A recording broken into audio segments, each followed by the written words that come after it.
Waalaikumsalam warahmatullahi wabarakatuh. Pak Ketut, selamat pagi. Baik. Pagi, Prof. Reni, Bu Rahajeng. Selamat pagi, Prof. Ibowo. Bu Ira, terima kasih sudah hadir. Silakan Nasla. Selamat pagi, senang sekali dapat berjumpa lagi dengan Ibu Bapak dan rekan-rekan sekalian pada pagi hari yang berbahagia ini. Perkenalkan, nama saya Nazlatan Uhra Kasuba yang pada pagi hari ini berkesempatan untuk memandu acara WSSC atau Weekend Sharing Session Club yang ke-47 dengan tajuk Kebangkitan Cina dari Perspektif Budaya yang akan dipaparkan oleh pemateri kita yang tentunya pakar pada bidang ini, yaitu Dr. Rahajeng Pulungsari Hadi atau biasa dipanggil dengan panggilan Ibu Ira. Ibu Bapak dan rekan-rekan sekalian, video yang tadi ditampilkan adalah video senam otak yang bertujuan agar kita semua tetap terjaga kesehatannya, terutama kesehatan otak, dan agar kita semua tetap segar menjalani masa pandemi ini. Lalu beberapa video terakhir adalah cuplikan tentang kemajuan dan kesuksesan negara Cina yang akan sangat berkaitan dengan topik kita pada pagi ini. Baik, untuk mempersingkat waktu, langsung saja saya akan menyapa terlebih dahulu Prof kita. Prof Reni, bagaimana kabarnya Prof? Alhamdulillah Nasla, terima kasih. Kamu juga ya. Baik, terima kasih Prof. Selanjutnya sudah hadir dan bergabung bersama kita di sini pemateri kita Ibu Ira. Bagaimana kabarnya Bu? Alhamdulillah sehat, terima kasih. Alhamdulillah semua dalam keadaan sehat. Tentunya saya juga berharap agar Ibu Bapak dan rekan-rekan sekalian selalu berada dalam kondisi yang sehat walafiat. Ibu Bapak dan rekan-rekan semua, sebelum memulai acara, izinkan saya menyampaikan susunan acara, beberapa tata tertib untuk kenyamanan kita bersama dan profil singkat moderator juga pemateri kita. Baik, pertama-tama saya akan membacakan susunan acara kita pada pagi hari ini. Pada pukul 9.40 hingga pukul 10, ruang Zoom dibuka. Kemudian pada pukul 10 hingga pukul 10.15, kita memasuki sesi pembukaan selama 15 menit. Kemudian pada pukul 10.15 hingga pukul 11, selama 45 menit kita memasuki sesi pemaparan materi. Kemudian pada pukul 11 hingga pukul 11.45, selama 45 menit kita memasuki sesi tanya-jawab. Kemudian pada pukul 11.45 hingga pukul 11.48, kita akan memasuki sesi foto bersama. Kemudian pada pukul 11.48 hingga pukul 11.53 kita akan memasuki sesi penutup, dan pada pukul 11.53 hingga pukul 12 ruang Zoom akan ditutup. Selanjutnya saya akan membacakan tata tertib acara kita pada pagi hari ini. Diharapkan kepada Ibu Bapak dan rekan-rekan sekalian untuk memastikan kembali mikrofonnya agar stay mute selama pemaparan materi berlangsung. Selanjutnya pertanyaan dapat ditulis di kolom chat selama pemaparan materi berlangsung. Dan kemudian jika Ibu Bapak dan rekan-rekan sekalian ingin memiliki mendapatkan sertifikat akan diberikan setelah Ibu Bapak dan rekan-rekan sekalian mengisi link daftar hadir yang akan rekan saya bagikan di kolom chat. Kemudian mohon izin mengingatkan kepada Ibu Bapak dan rekan-rekan sekalian untuk memastikan bahwa video berada dalam posisi on ketika sesi foto bersama, dan izin mengingatkan kembali bahwa ruang Zoom akan ditutup 7 menit setelah sesi penutupan. Kemudian mohon izin menginformasikan kepada Ibu Bapak dan rekan-rekan sekalian bahwa acara ini kami rekam atau kami dokumentasikan, dan dokumentasinya akan diupload di Instagram @sharingbarengprofreni dan YouTube channel Sharing Bareng Prof Reni. Sekian tata tertib acara kita pada pagi hari ini. Selanjutnya saya akan membacakan profil singkat pemateri kita pada pagi hari, moderator kita pada pagi hari ini. Moderator kita pada pagi hari ini adalah Profesor Dr. Reni Akbar Hawadi, MSI, MM Psikolog. Beliau adalah Guru Besar Universitas Indonesia Fakultas Psikologi. Prof Reni ini juga adalah sosok di balik kegiatan kita pada pagi hari ini, yaitu WSSC, yang hari ini sudah sampai di pertemuan ke-47. Untuk informasi lebih lanjut, beliau dapat dihubungi di email beliau, akbarhawadi@gmail.com, dan website beliau, www.lidiafreyanihawadi.com, juga Facebook beliau, Reni Akbar Hawadi, dan Instagram beliau, Reni Hawadi. Sekian profil singkat moderator kita pada pagi hari ini. Selanjutnya saya akan membacakan profil singkat pemateri kita pada pagi hari ini. Mohon maaf, profil singkat pembicara kita pada pagi hari ini. Profil pembicara kita pada pagi hari ini adalah beliau adalah Dr. Rahajeng Pulungsari Hadi, SSM, HUM. Beliau adalah pengajar program studi Cina Departemen Kewilayahan Fakultas Ilmu Pengetahuan Budaya Universitas Indonesia.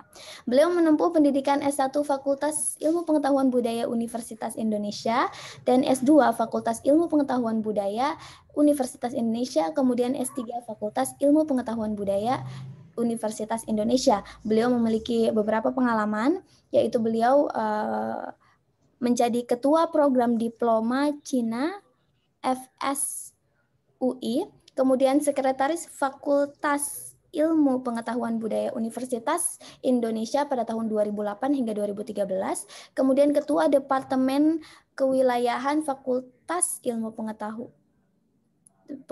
Pengetahuan Budaya dari budaya hingga sekarang, kemudian pengajar program studi Cina Fakultas Ilmu Pengetahuan Budaya Universitas Indonesia dari tahun 1990 hingga sekarang, kemudian pengajar program Pasca Sarjana Asia Tenggara Fakultas Ilmu Pengetahuan Budaya Universitas Indonesia dari tahun 2018 hingga sekarang, dan ketua pengusul program Pasca Sarjana Asia Timur akan dimulai tahun ajaran 2021-2022. Untuk informasi lebih lanjut, beliau dapat dihubungi di email beliau irahajeng@yahoo.com. Sekian profil singkat pembicara kita pada pagi hari ini. Dengan ini mengakhiri sesi pembukaan kita. Selanjutnya acara akan saya berikan kepada Prof. Reni. Silahkan, Prof.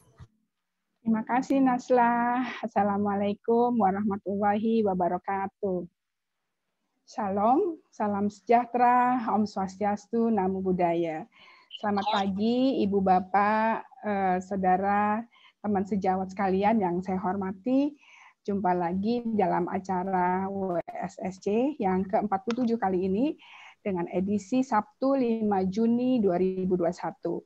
Topik kita kali ini adalah tentang kebangkitan Cina dari perspektif budaya yang akan disampaikan oleh narasumber kita yang sangat kompeten, yaitu Dr. Rahajeng Pulungsari Hadi, SSM HUM, yang kita akrab panggil dengan Bu Ira. Bu Ira, ni hao.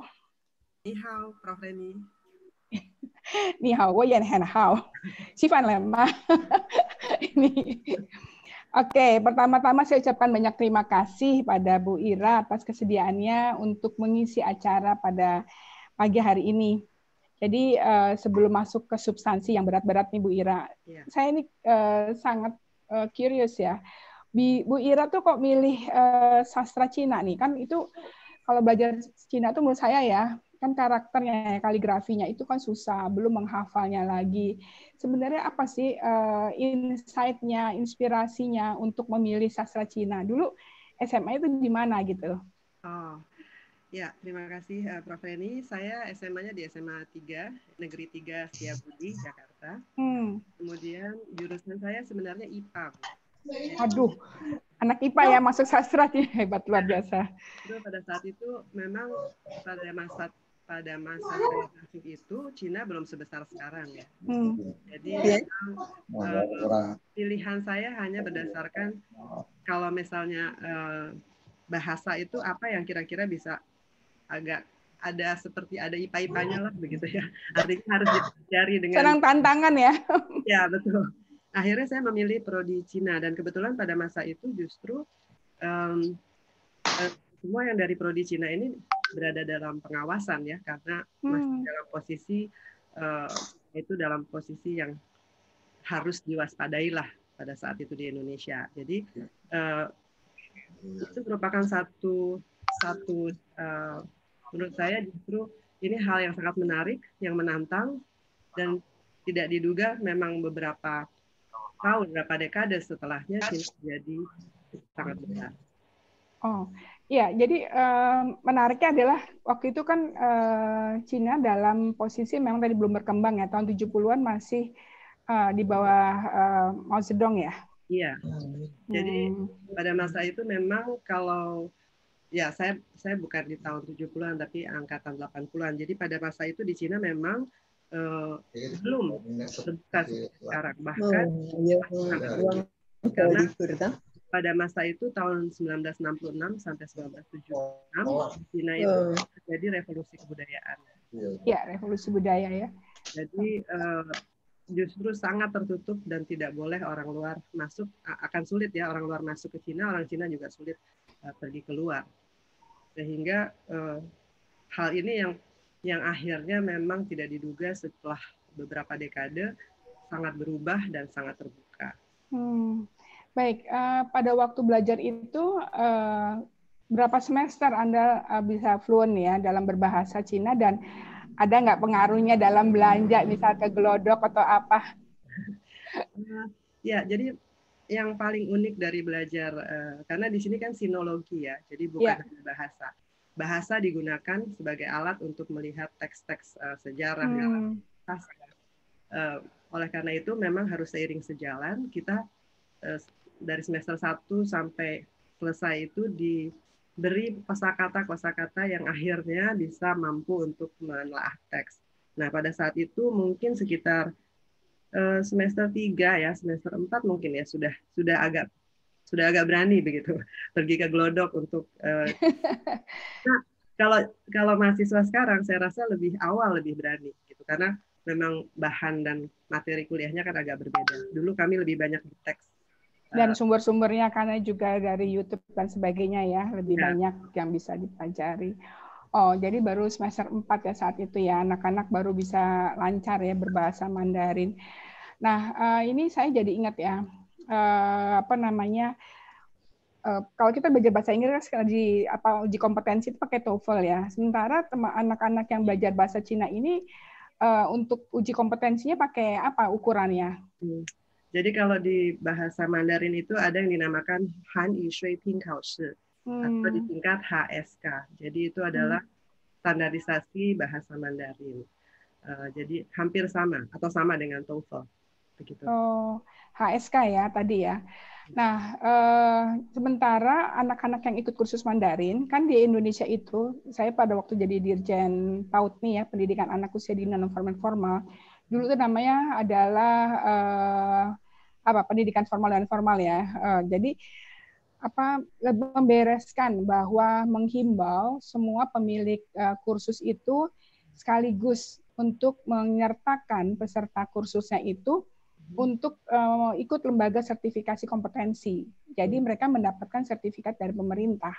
Apakah hal ini sama nggak tuh dengan HSK itu skor-skornya? Supaya ini juga misalnya jadi masukan ya untuk teman-teman di kementerian. Karena sebagai lembaga sertifikasi kompetensi itu kan mereka masing-masing punya ya. Ini berarti lembaga sertifikasi kompetensi kursus bahasa Mandarin. Kalau nggak salah, kalau pemerintah itu kan sangat standar ya. Tingkat pemula, kemudian tingkat dasar, tingkat menengah, tingkat lanjut ya. Hanya sayangnya itu jumlahnya sampai kosakatanya hanya sampai 2.000. Sementara kebutuhan untuk anak-anak itu pergi atau seseorang itu mengambil S2 atau S3 bahkan S3 di Cina itu kan lebih berapa banyak untuk kosakata yang dibutuhkan ya gitu Bu. Ya. Jadi kalau memang dilihat di sini perbedaannya dengan TOEFL adalah bahasa Mandarin itu kan dari aksara ya.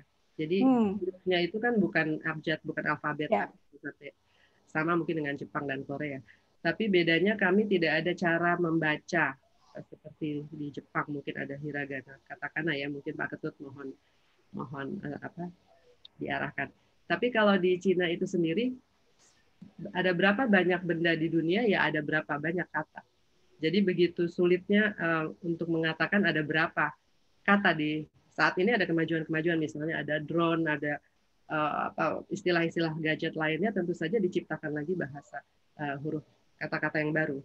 Maka kalau di HSK itu sebenarnya skornya itu kan levelnya A, B, dan C, level 1, 2, 3. Dan itu nilainya sekitar 100 sampai 300. Memang untuk TOEFL itu mungkin dilihat dari kemampuan listening dan sebagainya, itu tidak melihat dari jumlah kosakata. Jadi kalau di HSK itu tadi Ibu mengatakan ada 2.000 kata. 2.000 kata itu mungkin levelnya kalau di sini ini sekitar semester 3-4 ya mungkin ya. Jadi mungkin sekitar 4.000 gitu ya, sudah bisa sebenarnya berbicara agak lancar. Tentu saja itu minimalnya begitu. Sehingga kalau kursus memang biasanya dari basic sekali. Jadi mungkin kalau di HSK-nya mungkin mulai dari HSK 1 saja. Gitu. Oh, ya, ini menarik. Oke, terima kasih penjelasannya Bu Ira. Ini kita mulai masuk kepada substansi ya, tentang bagaimana latar belakang kebangkitan Cina ini ya. Saya melihat bahwa Xi Jinping, presiden ini adalah pemimpin yang kuat ini ya, setelah Mao Zedong. Karena keputusan Kongres Partai Komunis itu memasukkan pemikiran Xi Jinping ini ke dalam konstitusi partainya. Jadi kayaknya baru berdua itu ya, Presiden Xi Jinping itu dengan Mao Zedong ya, yang kayaknya kata-kata mereka itu masuk di dalam konstitusi partai. Nah, ini bagaimana nih cerita kebangkitannya yang telah disusun mungkin dari zamannya Deng Xiaoping nggak salah ya.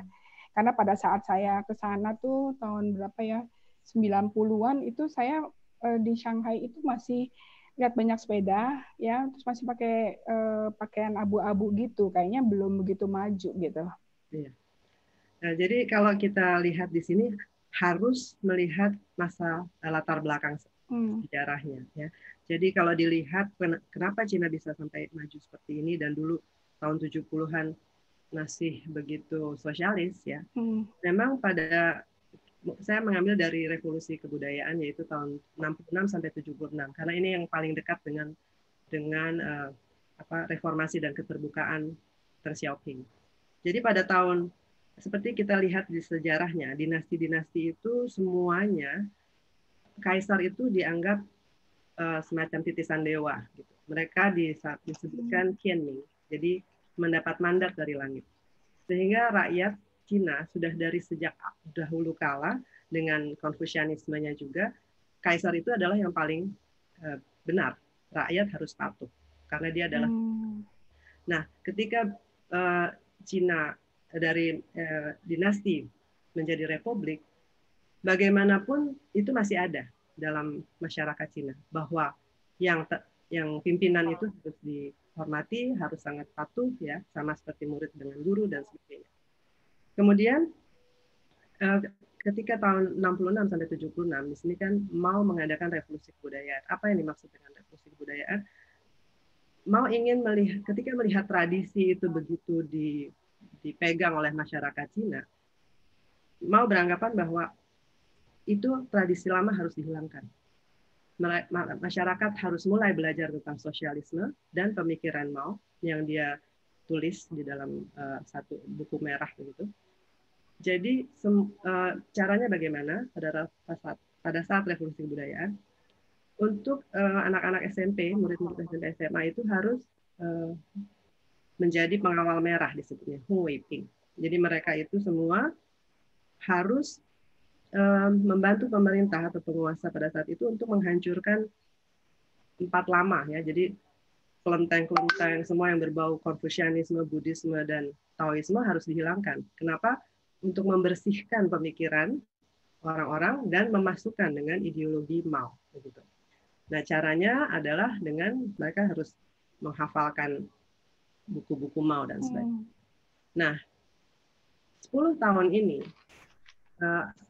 yang disebut dengan 10 tahun dengan penuh bencana ini akhirnya berakhir juga karena ternyata kalau saya juga punya teman dari RRT yang menceritakan bagaimana mereka pada saat itu mereka mahasiswa.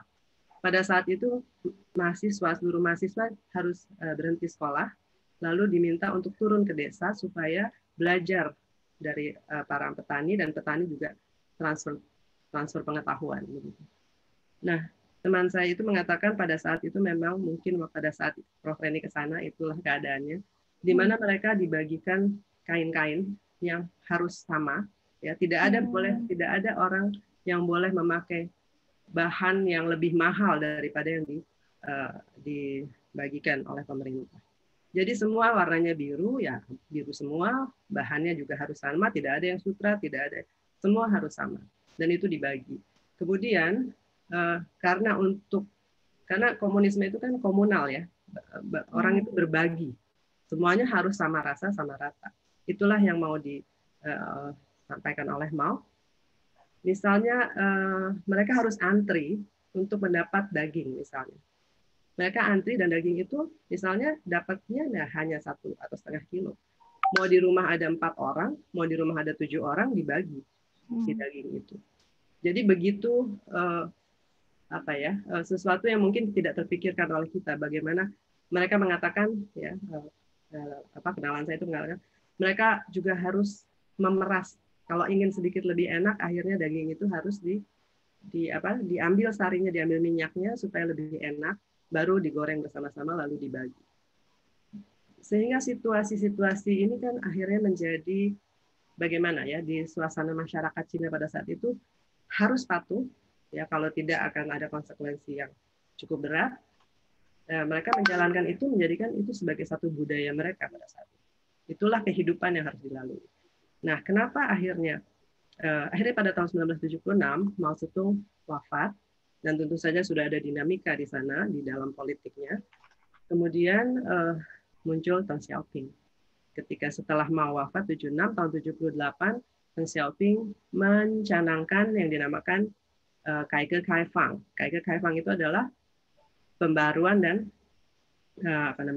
reformasi dan pembaruan. Sehingga pada saat itu benar-benar berubah begitu.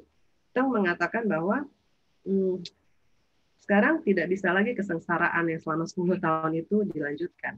Gitu. Kita harus membiarkan Cina itu terbuka dan membuka diri supaya tidak tertinggal dari negara-negara lain. Jadi memang Deng Xiaoping itulah yang mencetuskan pemikiran ini. Tetapi bukan hanya Deng Xiaoping dan Xi Jinping ya, karena diantaranya ada Jiang Zemin dan juga ada Hu Jintao. Mereka masing-masing memiliki jasa juga untuk kemajuan Mao. Jadi kira-kira itulah karena penderitaan yang begitu lama dan begitu sengsaranya, dan ketika mereka melihat dunia luar, Deng sudah melihat dunia luar, loh ini Cina kok terbelakang sekali gitu, sehingga akhirnya muncul pemikiran-pemikiran untuk maju begitu, Bu. Begitu. Ya. Aduh, sangat berkesan sekali ya. Jadi berarti mereka dalam 4 dekade tuh luar biasa ya perkembangannya. Ini kira-kira bagaimana sih Cina itu begitu sangat maju ya, dan apakah ada kaitannya dalam perspektif budaya itu bagaimana, Bu Ira? Karena ini betul-betul amazing. Iya, baik. Jadi dari semuanya itu berkaitan dengan budaya, Bu, karena memang revolusi namanya juga revolusi kebudayaan gitu. Jadi di Cina itu budaya itu merupakan hal yang sangat penting. Itu yang saya lihat akhirnya berbeda dengan beberapa negara-negara lain, karena di sana justru sastra saja bisa menjadi alat untuk politik begitu. Jadi justru sastra itu sangat penting. Budaya, karena sastra bagian dari budaya, maka kebudayaan itu sama sekali bukan di nomor buntut begitu ya. Justru pengawal panglimanya di sana adalah budaya begitu kalau saya lihat. Bagaimana budaya ini bisa maju, tadi saya sebutkan bahwa ada kebudayaan di masa lalu, tetap ada penghormatan, tetapi mereka harus jadi sosialis ya. Kalau saya lihat di masa kini ini akhirnya pemerintah Cina juga mengambil akhirnya tidak lagi seperti Mao yang harus melenyapkan tradisi. Karena tradisi seperti yang kita lihat di Indonesia itu adalah bagian daripada diaspora Cina. Diaspora Cina di seluruh dunia itu sekitar, dari data yang saya tahu, sekitar 40-50 juta, mungkin sekarang sudah berkembang ya. Sehingga dengan demikian ini akhirnya ternyata menjadi satu alat. Justru budaya lama, ya, budaya lamanya ini yang seperti kita melihat Chinatown di seluruh dunia ada.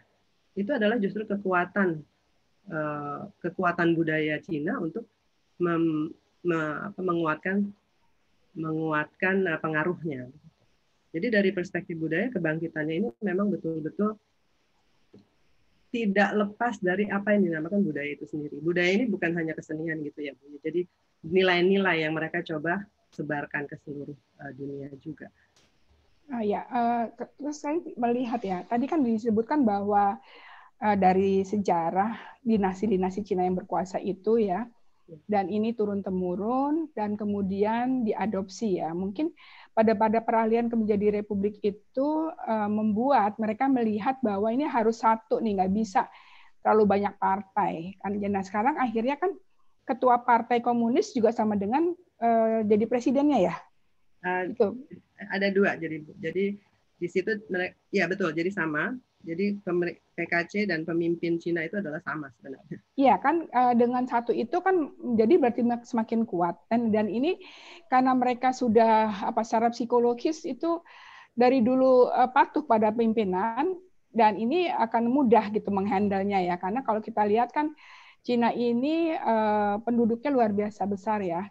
Ada berapa 1,4 miliar ya, berarti 18,34% dari jumlah penduduk di dunia itu ada di Cina. Tapi mereka bisa menghandlenya, itu pemimpinnya bisa menghandlenya.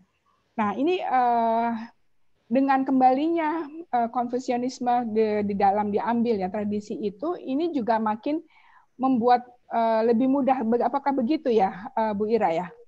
Jadi kalau dari pengamatan saya ada seperti itu Bu, karena bagaimanapun bisnismen seperti di Singapura, dimanapun gitu, mereka masih, saya rasa masyarakat Tiongkok dan masyarakat Tionghoa di seluruh dunia masih menganggap bahwa atasan itu adalah seseorang yang sangat dihormati.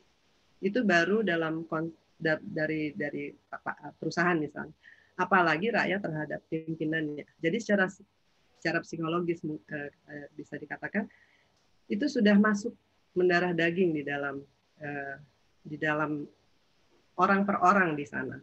Dengan demikian pemerintah Cina itu juga sangat kuat.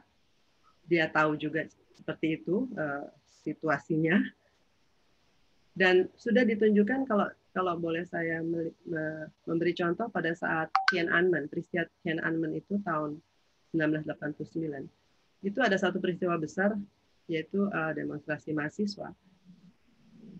Mengapa akhirnya sampai Cina kena HAM ya, karena dianggap membantai mahasiswa sangat banyak pada saat itu. Jadi begini, kalau dilihat pemerintah Cina itu tidak bisa melihat pada saat itu para mahasiswa itu menunjuk-nunjuk gitu, berani melawan atasannya, berani melawan kepala negara, berani melawan pimpinan negara. Itu membuat pemerintah Cina sangat marah.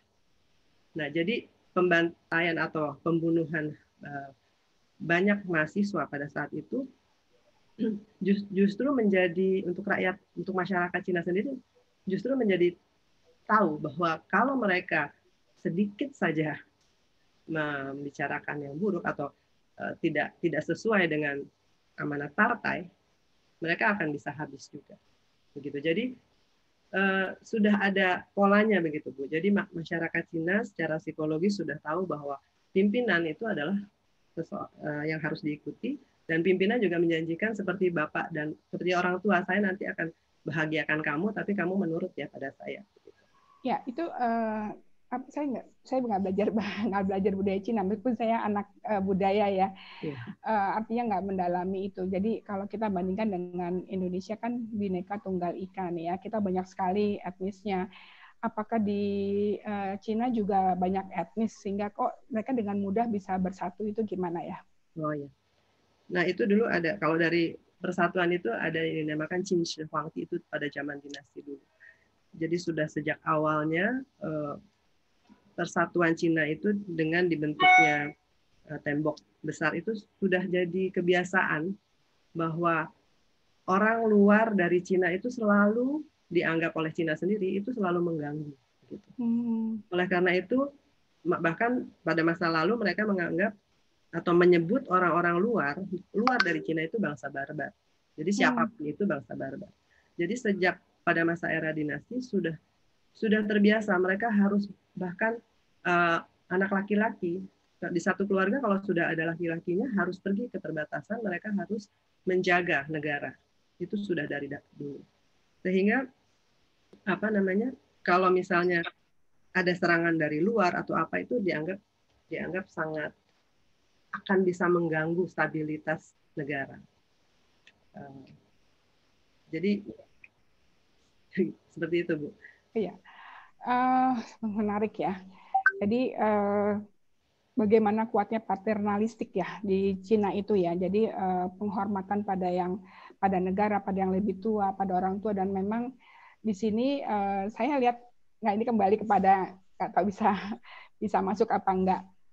Saya tertarik dengan Alibaba nih, Jack Ma ya. Kan Jack Ma itu tahun 2019 kan dia mundur, bahkan sebagian besar sahamnya diambil oleh pemerintah ya.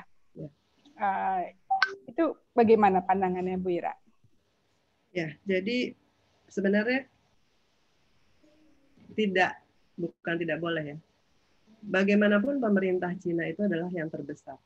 Yang kalau mau yang paling besar harusnya Cina, pemerintah. Ini Partai Komunis Cina. Tadi Ibu sudah menyebut bahwa satu partai itu memang betul sangat kuat ya, sangat dominan. Dan apakah semua penduduk Cina itu bukan otomatis jadi anggota partai ya? Kayak Jack Ma itu kalau nggak salah dia anggota partai kan? Ya. Jadi memang di sana memang seperti di sini ada ya perusahaan-perusahaan minyak dari Cina yang kerjasama dengan Indonesia, atau perusahaan-perusahaan Cina yang bekerjasama dengan Indonesia. Apalagi kalau seperti BUMN-nya, itu pasti direktur atau presiden direkturnya itu dari PKC, dari Jadi bukan semuanya menjadi anggota Partai Komunis Cina, tetapi orang-orang pentingnya itu, apalagi yang pergi ke luar, itu pasti harus lapor ke Partai Komunis Cina.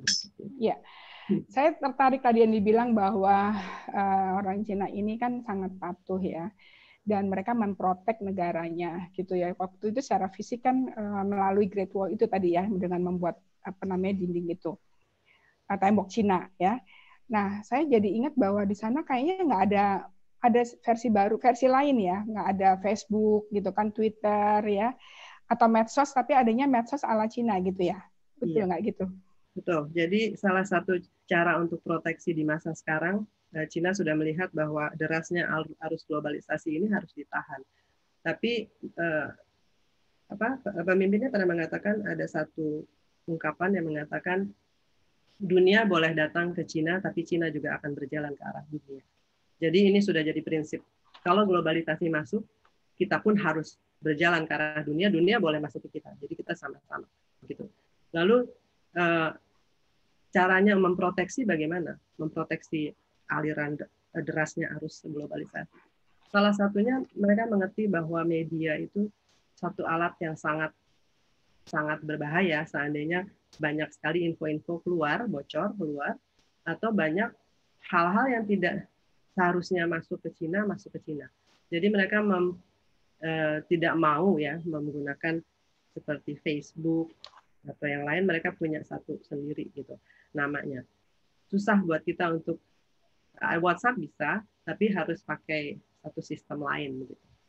Nah, itu memang di Cina itu yang menurut saya hebat untuk proteksinya itu adalah ada yang dinamakan sinifikasi. Sinifikasi itu adalah semua apapun yang masuk ke Cina itu harus dicinakan. Gitu. Itu dinamakan sinifikasi. Kita tidak bisa melihat tulisan McDonald atau Kentucky di sana. Semua dirubah menjadi bahasa Cina, itu yang dinamakan sinifikasi. Mereka boleh masuk, tapi Kentucky jadi namanya Kentucky, McDonald namanya Maitanglau gitu ya.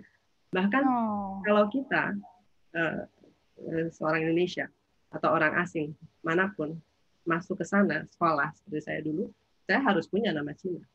Karena kalau kita pakai nama kita, itu dianggap nama kedua. Sehingga kekuatan budayanya itu loh, menurut saya luar biasa. Mereka memikirkan segala cara supaya bisa memprotek masyarakatnya, dan masyarakat yang mengikutinya, dan internasional juga. Kalau misalnya kita masuk ke negaranya, mau tidak mau harus punya nama. Jadi apakah jalan-jalan di Cina, toko-toko di Cina itu pakai aksara Cina jadinya? Iya, kalau di Cina masih banyak yang seperti itu. Tergantung kotanya, Bu. Sekarang sudah. Tapi mayoritas pakai. Jadi saya sih kalau mendengar ya, orang-orang Cina itu bahasa Inggrisnya bagus-bagus sekali ya. Jadi artinya di sekolah itu mereka diajarin bahasa Inggris pastinya. Atau hanya pada kalangan menengah ke atas yang sekolah luar gitu. Atau gimana? Saya nggak tahu. Saya pengen tahu bahwa si orang Cina ini pada keseluruhan ini apakah mereka berbahasa Cina sehari-hari atau mereka nggak tabu dalam juga bahasa Inggris misalnya? Ya, biasanya di kota-kota besar dan kota-kota pesisir yang memang Cina itu kan merencanakan dengan baik kota-kota yang memang seperti di pesisir ya. Itu adalah tempat masuknya. Paling pertama masuk pengaruh barang dari luar, pengaruh dari luar. Jadi mereka memproteksi, mereka menggunakan apa namanya? Ini ya, yang Belt and Road Initiative itu ya. Iya, itu salah satunya. Jadi dalam rangka itu. Itu menjadi satu begini. Ada satu rencana mereka. Mereka merdeka 1949. Nah, pada 100 tahun ini, 100 tahun kemudian, yaitu akan tiba tahun 2049, Cina ingin mencapai yang dinamakan Chinese Dream. Chinese Dream dari Xi Jinping. Impian Cina, kalau ada American Dream, ini ada Chinese Dream. Jadi mereka semuanya dari One Belt Road dan sebagainya itu sebenarnya menuju ke satu pusaran, yaitu tahun 2049, 100 tahun RRT berdiri. Cina harus menjadi besar. Cina harus menjadi dominan. Itu yang kita harus waspadai juga sebenarnya. Wah, luar biasa. Jadi 100 tahunnya Chinese Dream itu, makanya mereka punya juga tadi Belt and Road itu ya. Jadi berarti kalau Belt itu berarti Silk Road ya, jalan darat. Sementara yang tadi apa namanya roadnya itu lebih pada maritimnya ya. Jadi semua kalau kita lihat Cina itu kan melakukan kerjasama dengan banyak negara, dan kalau saya baca di internet itu sudah investasi Cina sudah ke 152 negara. Ya, jadi berarti kalau kita juga lihat dari obor tadi obor itu apa? One Belt, One Road ya. Itu Indonesia kena juga ya, dan udah ada persiapan semuanya ke sana ya. Dan itu dalam muaranya itu semuanya akan berlabuh ke tahun 2049. Ya, sebenarnya seperti itu. Jadi kalau dikatakan dari mulai tahun dia terbuka 1978, lalu ada pencanangan rencana dan sebagainya, dari segala sektor, pendidikan, kemudian One Belt One Road atau OBOR itu adalah sebenarnya jalan sutra abad 21. Jadi Cina ingin membangkitkan kembali kejayaannya di masa lalu, yaitu jalan sutra pada masa lalu. Ada jalan darat, ada jalan maritim. Jadi itu semuanya ambisinya itu untuk bermuara di 2049. Setelah itu harusnya Cina menjadi superior lah ya, seperti itu. Jadi sebenarnya konsep yang mendukung kemajuan Cina masa kini itu lebih kepada apa? Kalau misal bisa lebih secara singkat. Ya, kalau konsep yang itu sebenarnya kembali yang mendukung kemajuan Cina dari manusianya sendiri. Jadi dengan sejarah atau latar belakang kehidupan yang tidak mudah pada masa lalu, maka menjadikan orang-orang Cina itu lebih tekun ya, mayoritas, apalagi yang pergi ke luar negeri dan sebagainya, lebih tekun. Kemudian semuanya sudah diatur oleh pemerintah dengan satu partai tadi, oleh PKC dengan sangat baik gitu. Sudah ada planning untuk kemajuan Cina, kemudian bagaimana memajukan rakyatnya, bagaimana melindungi. Bahkan di paspor Cina juga ada, di belakang paspornya kan ditulis, dimanapun Anda berada di luar Cina, ingatlah bahwa pemerintah Cina ada di belakang Anda. Jadi itu adalah satu rasa percaya yang diberikan oleh pemerintah Cina. Tapi ya harus menurut. Seperti itu. Jadi kalau dengan demikian, apakah orang-orang yang keturunan Cina itu memiliki kewarganegaraan? Sebenarnya kalau misalnya dengan kalimat seperti itu kan berarti pemerintah Cina mengklaim diaspora atau orang-orang yang keturunan Cina itu adalah bagian dari mereka. Dengan demikian, apakah nanti akan digiring bahwa orang-orang Cina yang di negara manapun juga memiliki kewarganegaraan? Ini tiba-tiba saya kepikir itu ya. Ya, tapi kalau saya lihat pemerintah Cina sebenarnya mengambil diaspora Cina itu sebagai satu keuntungan. Mereka boleh diberi beasiswa oleh Cina, tapi masalah kewarganegaraan karena ini berkaitan dengan hubungan negara tidak diharuskan gitu, Bu. Tidak ada kewajiban seperti itu. Belum maksudnya belum ada cerita atau belum ada wacana atau belum ada gitu. Belum tahu ya. Berarti Ira belum baca atau belum dengar gitu ya. Tapi yang pasti untuk diaspora Cina itu seperti beasiswa itu banyak sekali. Itu dengan jelas dikatakan untuk keturunan Tionghoa. Ya, karena melihat bahwa besar Cina ya, kekuatan juga ekonomi yang terbesar sekarang di dunia adalah Cina. Dan sebenarnya bagaimana sih strategi kebudayaan Cina ini untuk menjalin hubungan dengan negara-negara lain? Karena kok jadinya jadi kayak ada kekhawatiran gitu. Jadi kenapa dengan bangsa kulit putih kok kita kayak tidak ada kekhawatiran ya, tetapi dengan Cina ini kita kok malah kayak merasa terancam. Ada kesan seperti itu gitu. Mestinya kan kita ini termasuk kita satu ras juga ya. Bahkan kalau dalam sejarah Indonesia kan nenek moyangnya dari Cina, bukan gitu kan? Iya. Kalau jadi kenapa ada kekhawatiran bagaimana strategi kebudayaannya sebenarnya? Iya. Kita bisa lihat dari bagaimana Institut Confucius ya. Institut Confucius itu ada di berbagai negara. Jadi di Indonesia ada ya? Di Indonesia ada 6 atau 7. Jadi di setiap negara itu didirikan atau kerjasama Institut Confucius di mana mereka menyediakan dosen-dosen penutur asli, yang native speaker, kemudian buku-buku yang sangat banyak. Itu sebenarnya adalah bagian daripada strategi kebudayaan Cina. Jadi dengan sekaligus menyebarkan bahasa dan budaya Cina ke seluruh dunia melalui kerjasama Institut Confucius. Itu ada di mana-mana. Mereka sudah ada berapa puluh institut di berbagai negara ya, sehingga itu adalah satu cara promosi mereka untuk orang lebih mengenal budaya Cina, lebih ingin belajar bahasa Cina seperti itu. Kemudian yang berikutnya di TV atau di radio juga dulu ada di Indonesia. Sekarang mereka ada di websitenya.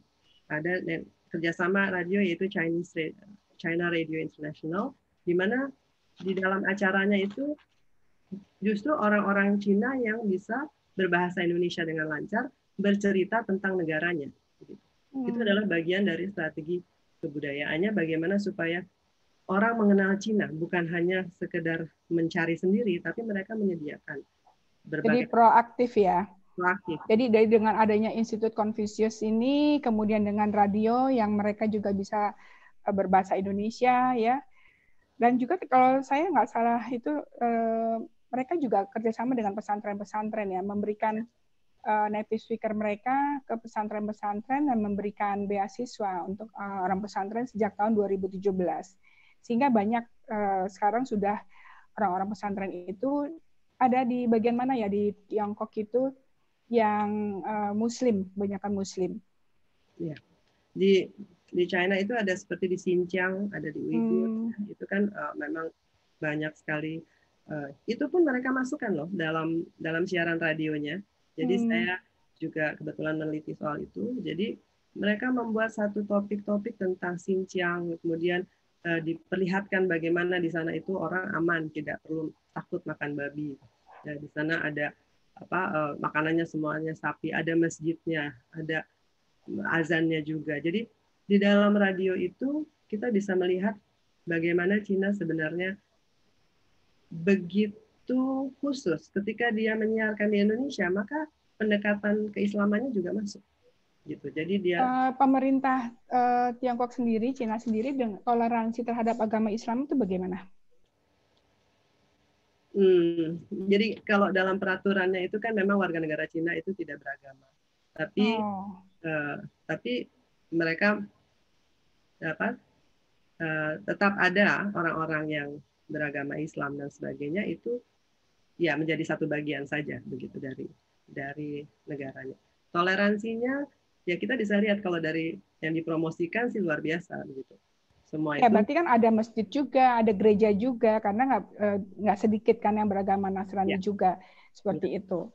Tapi kalau dibandingkan, yang menarik adalah tadi kan kalau tadi pertanyaan saya ada apa sih yang mendukung kemajuan dan konsep apa yang mendasar dari orang Tiongkok itu, orang Cina itu adalah mungkin Konfusianisme itu ya kali ya.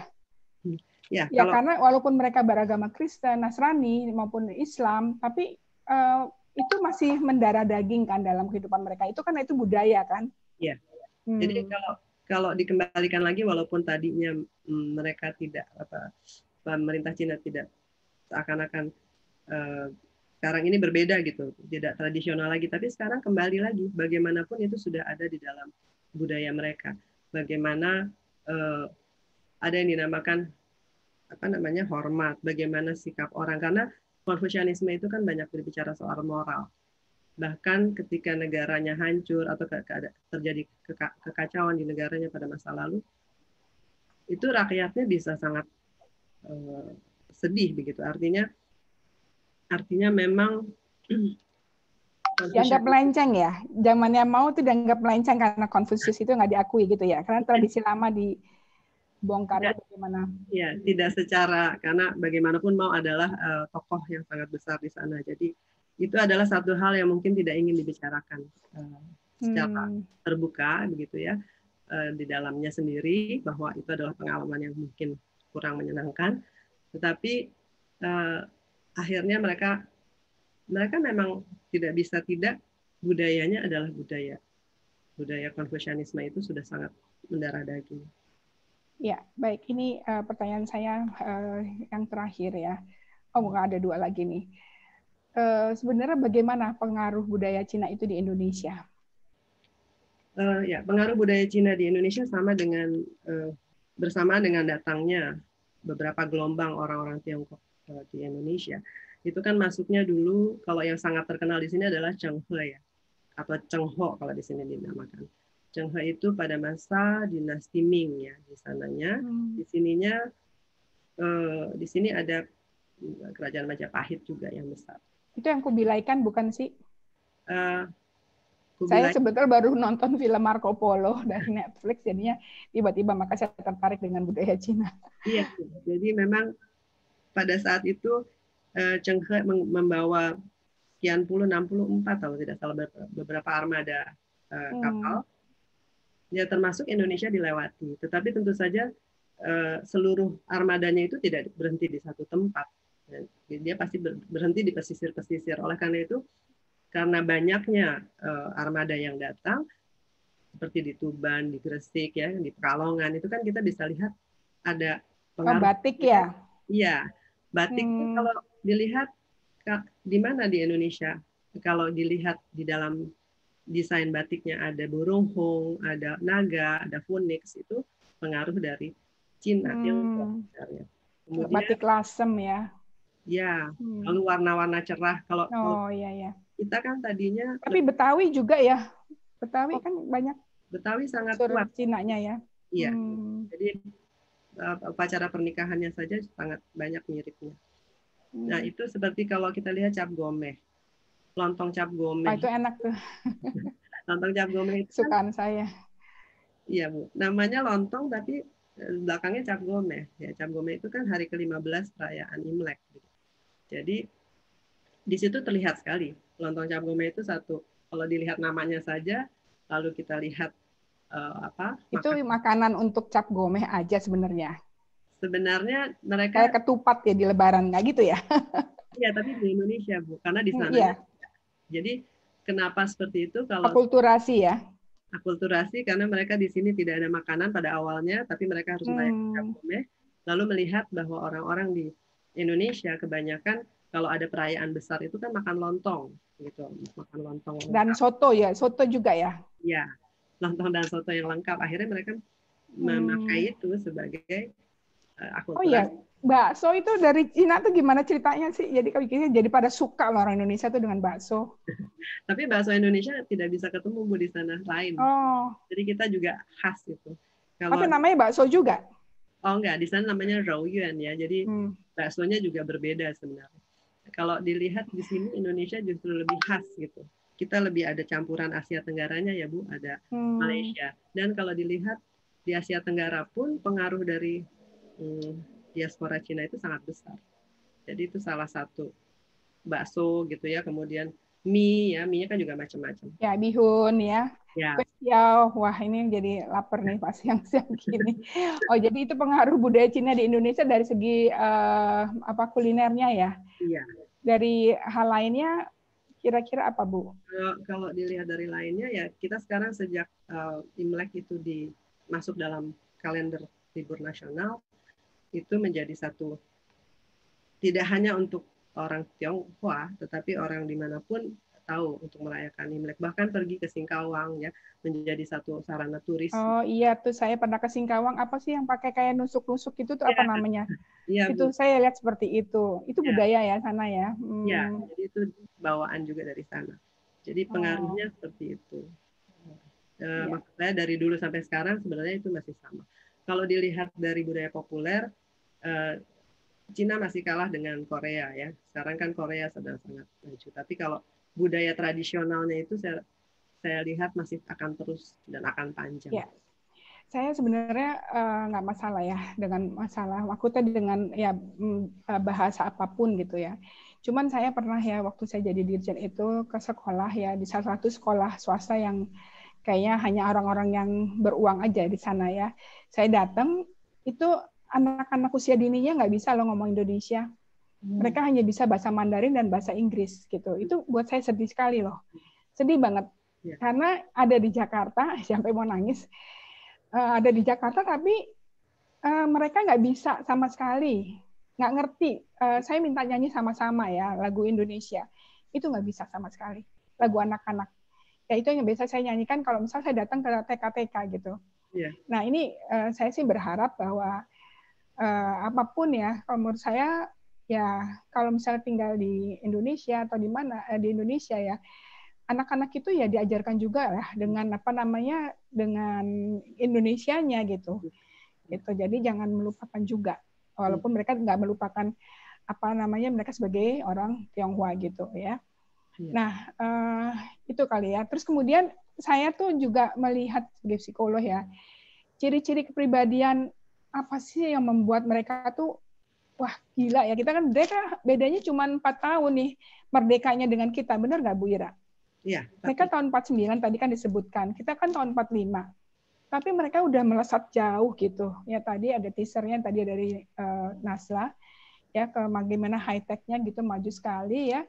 Dan mereka juga kalau misalnya dalam setiap olimpiade, dalam olahraga, dalam balet dan apa semua itu mereka betul-betul sungguh-sungguh. Ya ketekunan, keuletan, ketangguhan. Ya itu yang sebenarnya modal ya. Kalau misalnya dalam pelajaran saya itu bahwa kecerdasan itu tuh cuma 10% ya. 90% itu tuh justru adalah tadi gimana internal motivasinya. Dan ini 90% ya dimiliki oleh bangsa Cina, bangsa Tiongkok ya, yang mereka tuh luar biasa ketangguhan keuletannya. Nah ini ada nggak di dalam literatur bacaannya Bu Ira bahwa itu ya tadi kan udah dijelaskan tentang dinasti ya. Dinasti itu kan sudah dari abad keberapa? Abad ke-6 ya? Masehi. Ya kan? Masehi, sebelum Masehi. Nah, sebelum Masehi kan. Jadi bagaimana sih bahwa apakah ada hubungannya dengan mereka sebenarnya gimana sih secara geografis itu dibandingkan Indonesia dibilang surga dunia ya. Subur, tanam singkong aja jadi gitu. Mereka mungkin apa nggak begitu ya? Jadi apa tandus atau apa sehingga membuat mereka tuh lebih tangguh gitu. Gimana Bu? Ini yang terakhir pertanyaan dari saya. Karena ada banyak yang nanya nih. Kalau menurut saya nasionalisme di Cina itu sangat bagus untuk wawasan kebangsaannya itu sudah dibangkitkan. Itu yang saya lihat.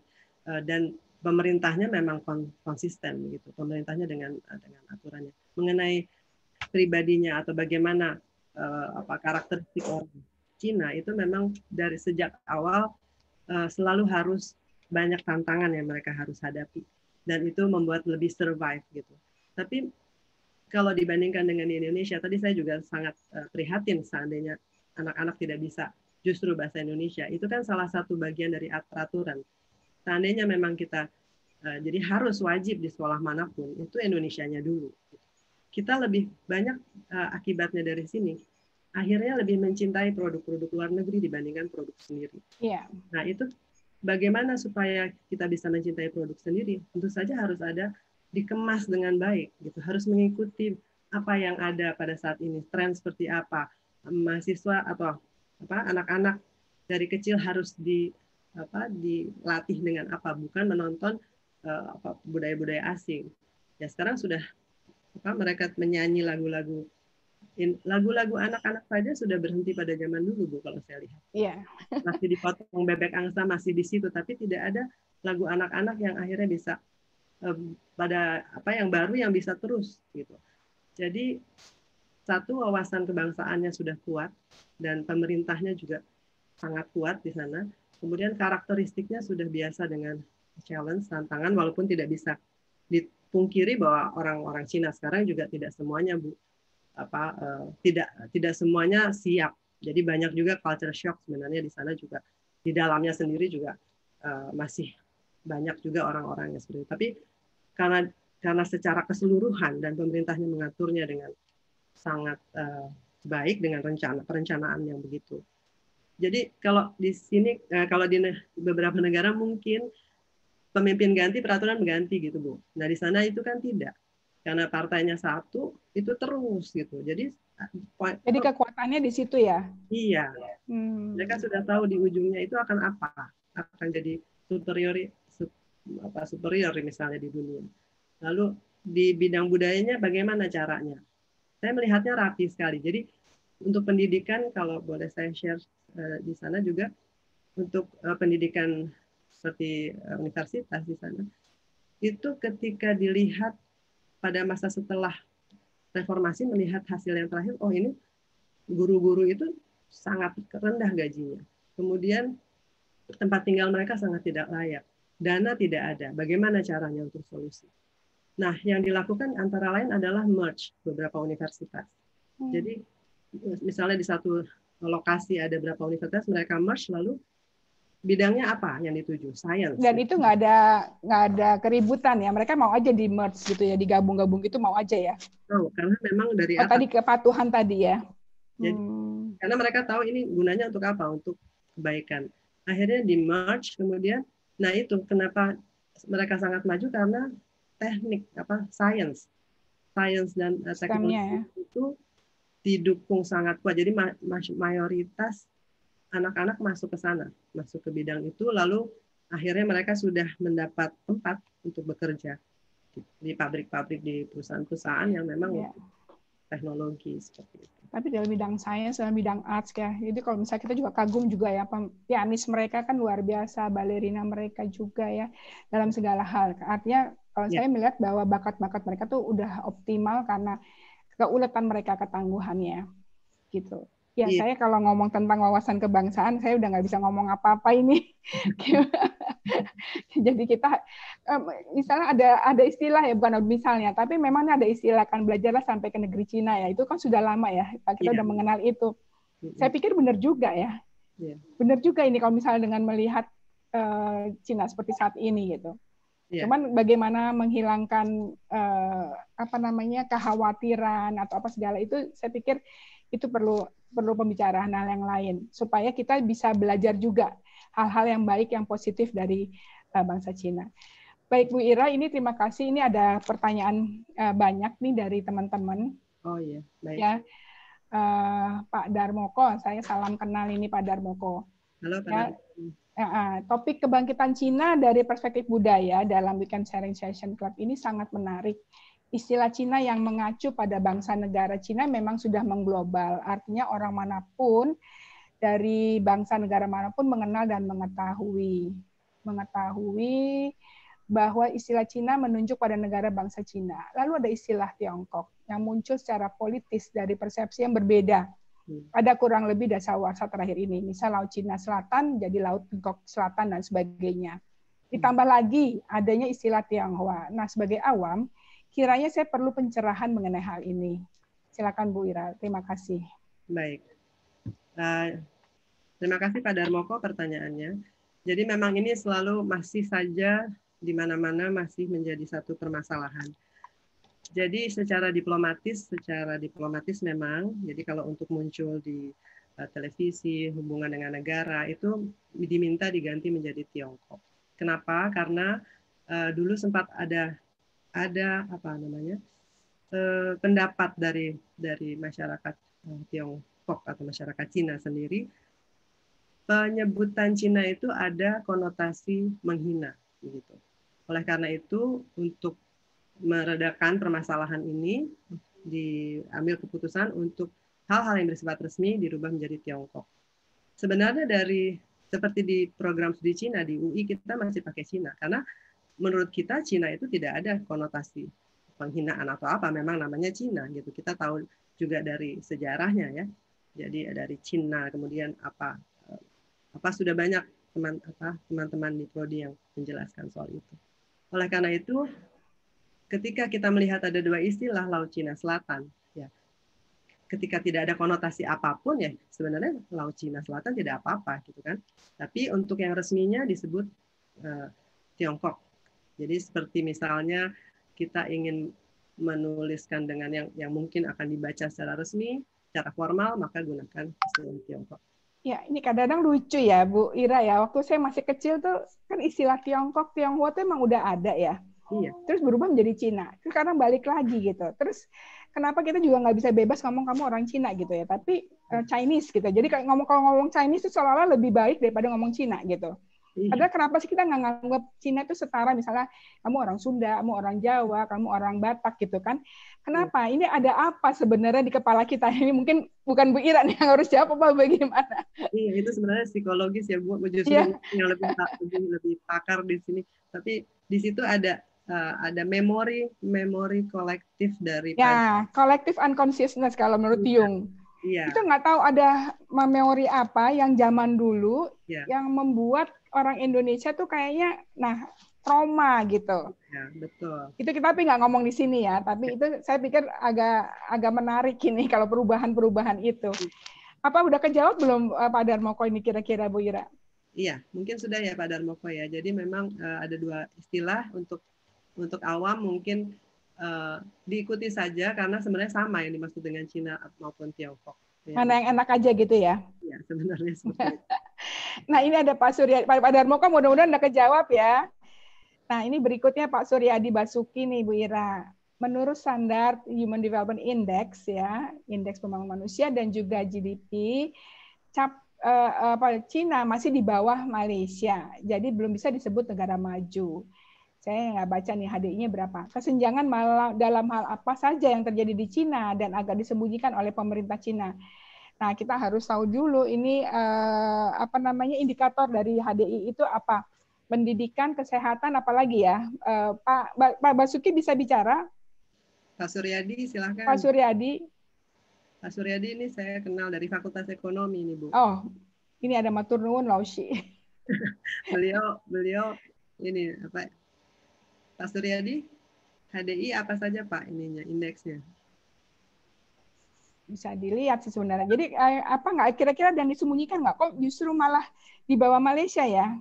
Iya, saya mungkin memang harus melihat indikatornya apa. Halo. Ya, ini Pak Suryadi.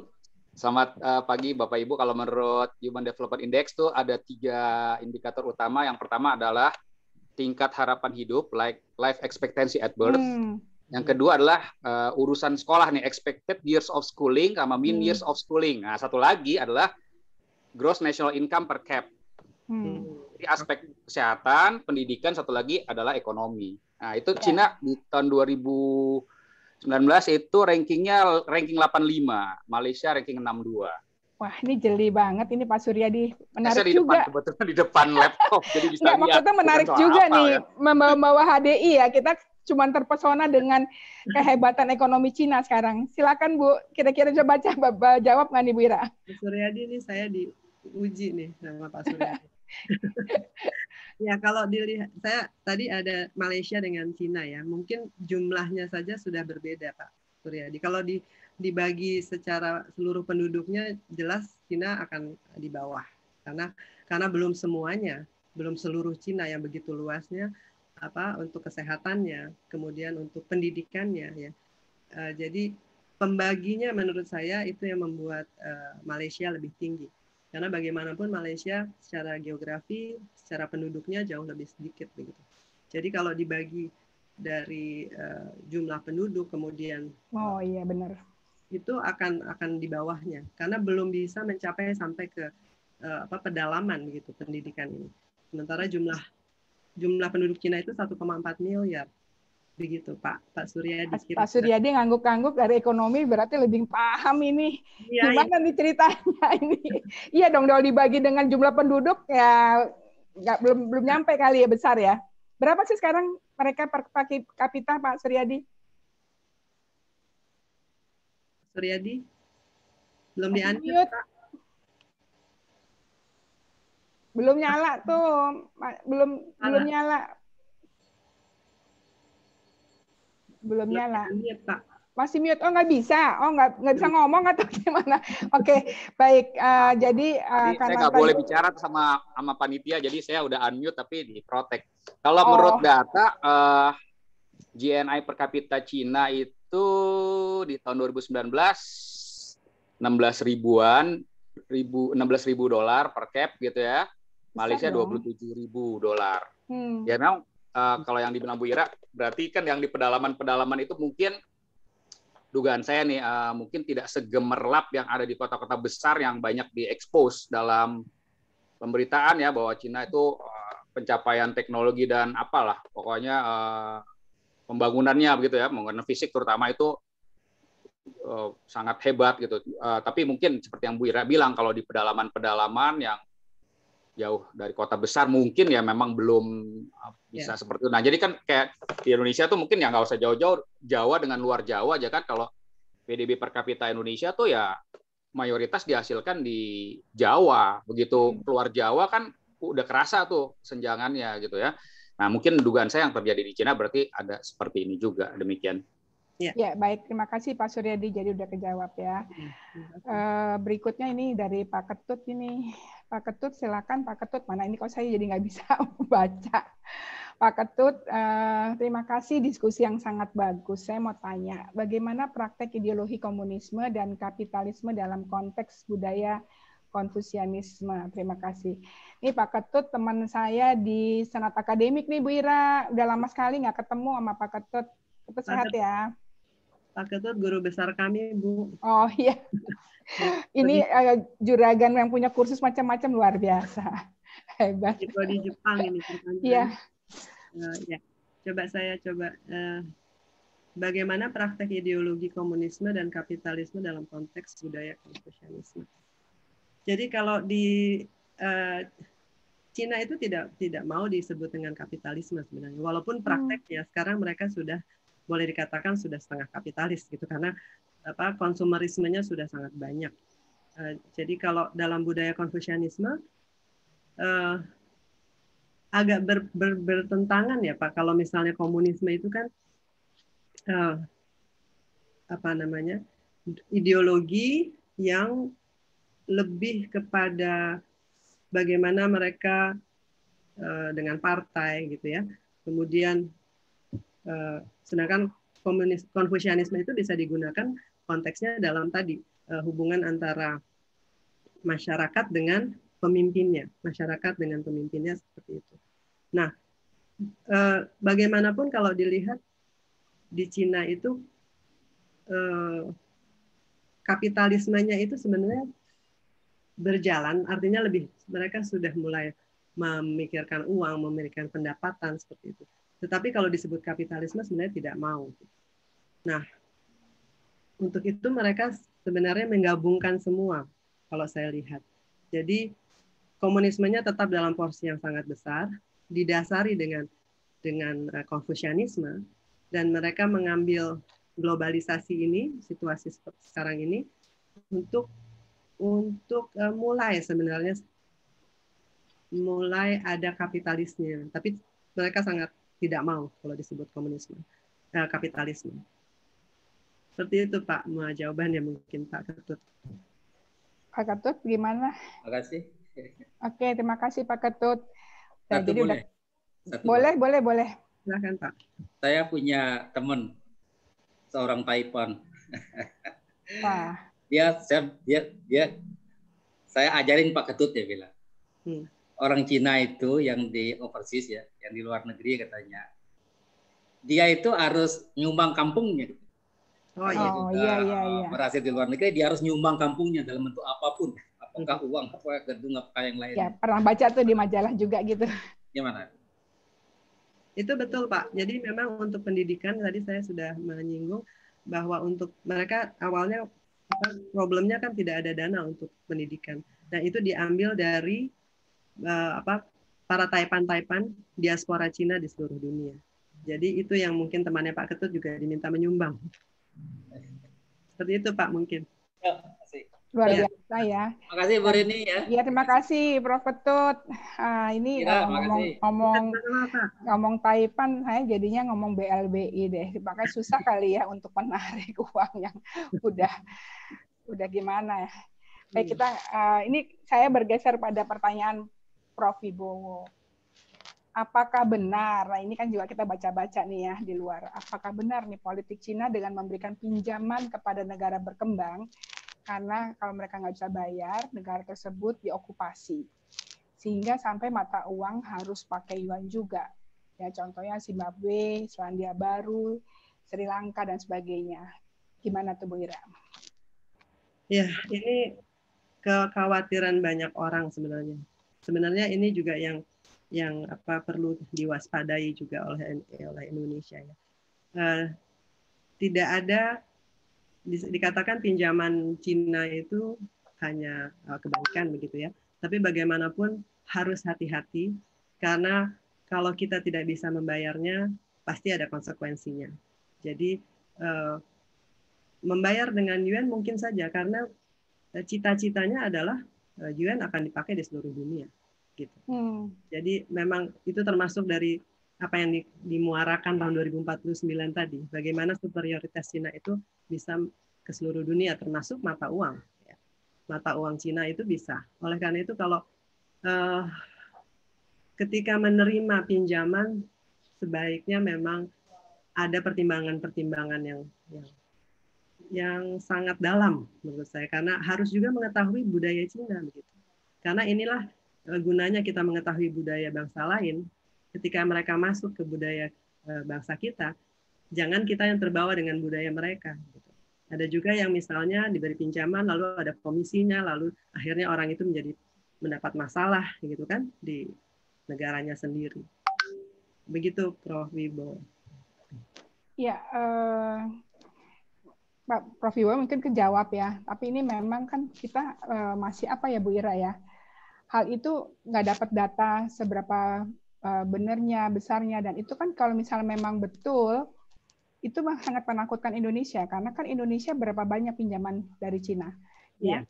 Dan kemudian juga Cina ini kan salah satu pendiri dari Perserikatan Bangsa-Bangsa ya, dan sekarang salah satu dari anggota tetap ya dari Dewan Keamanan PBB.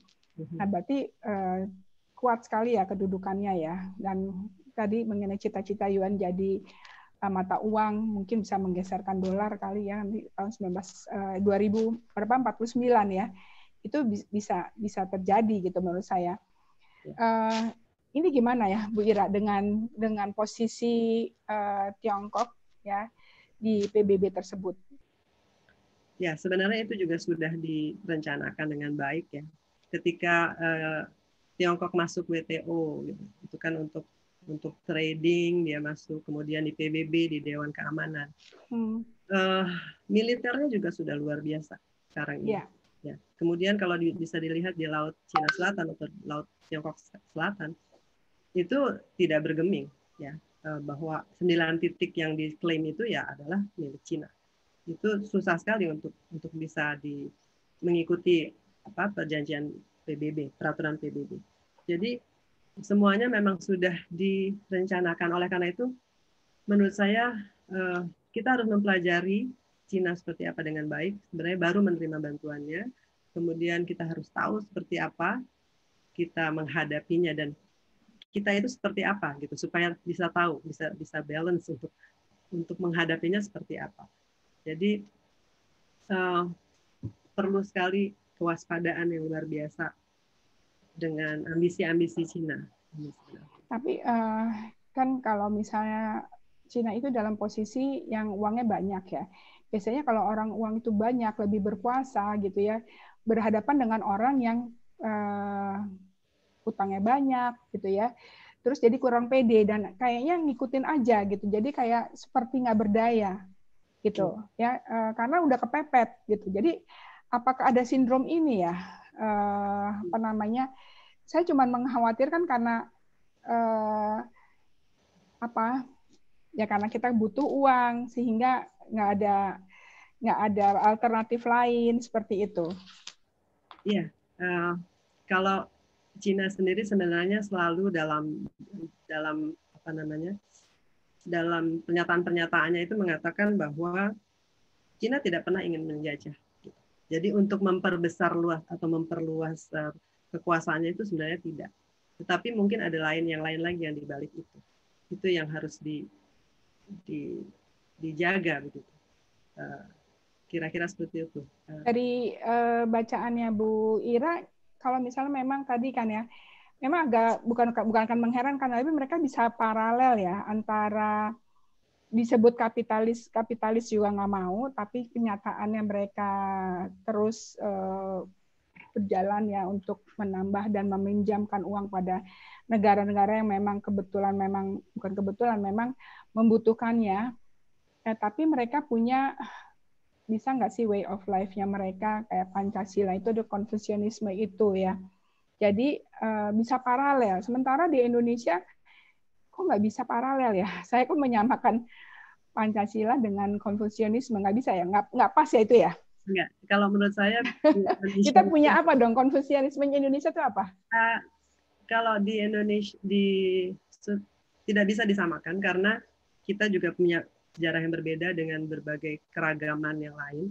Kemudian kalau di sana itu dulu mereka benar-benar satu gitu, pernah mengalami sesuatu yang satu pengalaman yang sama. Sedangkan kalau di Indonesia itu itulah yang saya katakan budaya kita belum meresap apa itu Pancasila. Karena Pancasila itu sebenarnya kan harus tertuang dalam nilai-nilai kita keseharian kita. Nah, apakah itu sudah ada semacam latihannya? Apakah kita sudah terlatih dengan itu? Kelihatannya kok belum meresap gitu.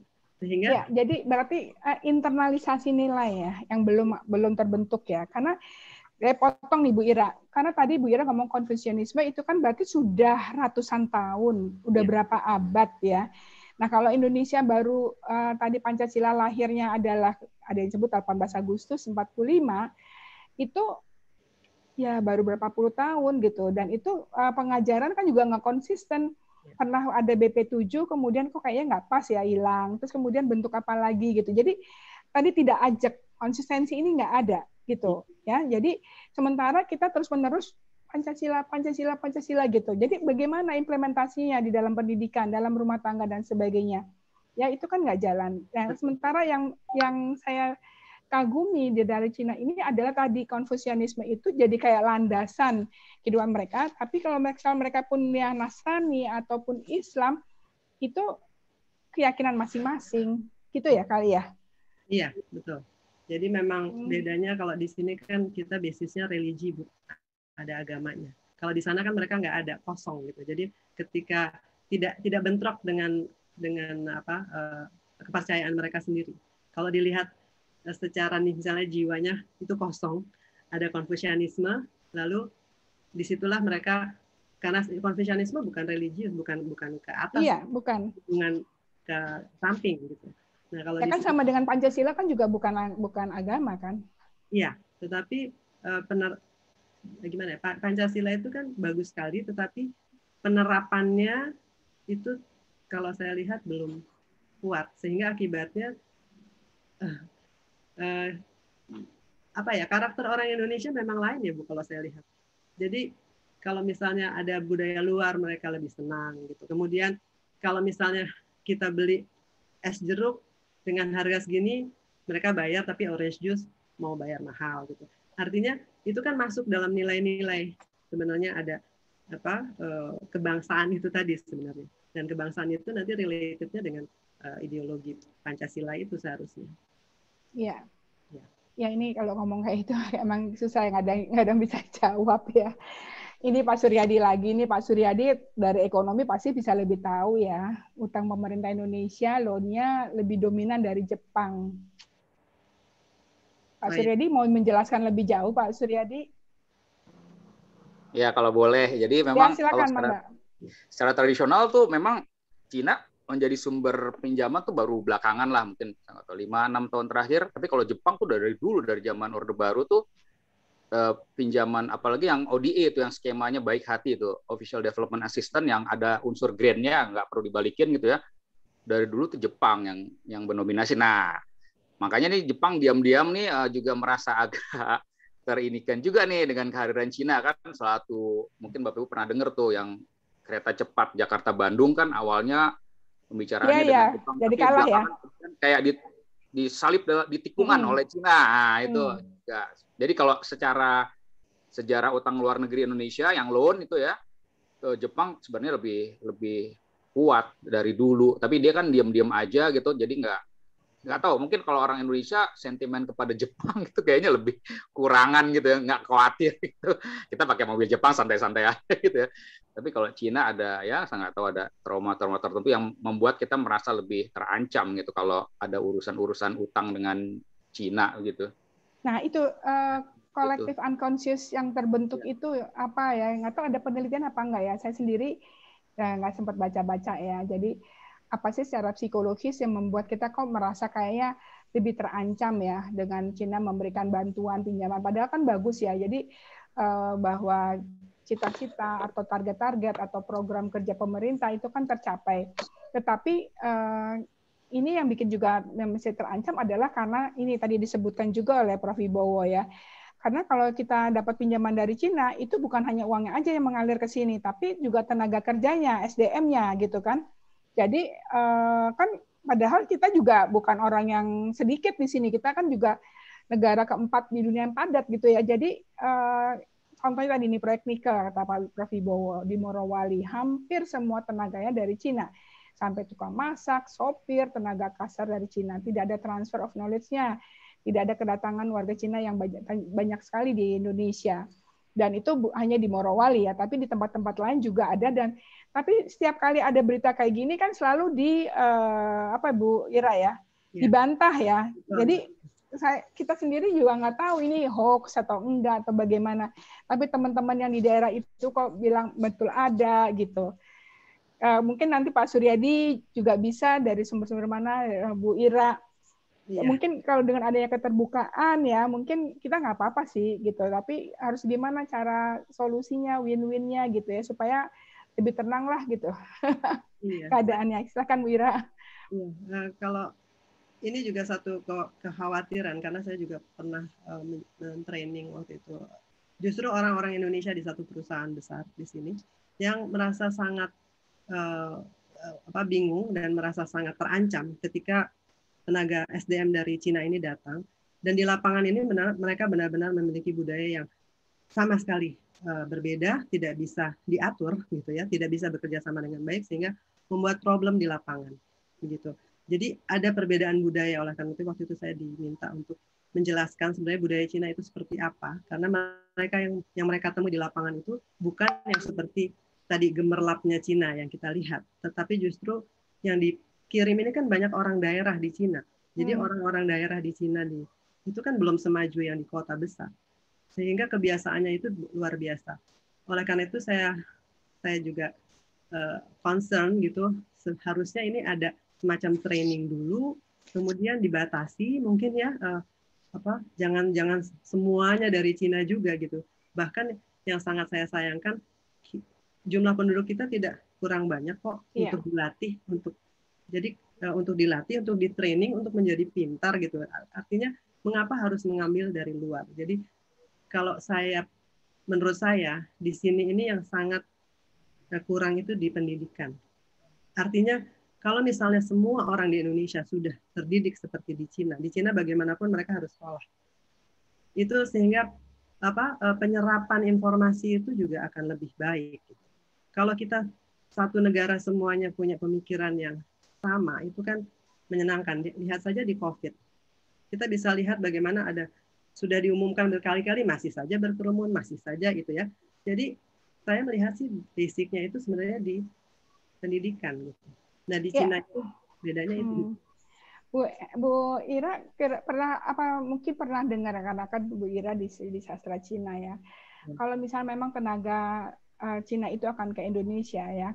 Kalau kita misalnya mau ke luar negeri ya, waktu itu saya cuma hanya 6 bulan ya ke Jepang ya. Tapi saya belajar bahasa Jepang itu 2 minggu. Terus di sana di training lagi gitu. Terus dikasih cerita lagi gimana cara hidup bersama dengan orang Jepang dan sebagainya. Apakah tenaga kerja yang dari Cina itu yang tadi Bu Ira katakan, Bu Ira nggak mendapatkan informasi bahwa mereka sebelum berangkat di training dulu nih di Indonesia tuh kayak apa sih orang Indonesianya dan mereka harus bagaimananya gitu ya supaya mereka harmonis gitu ya kan.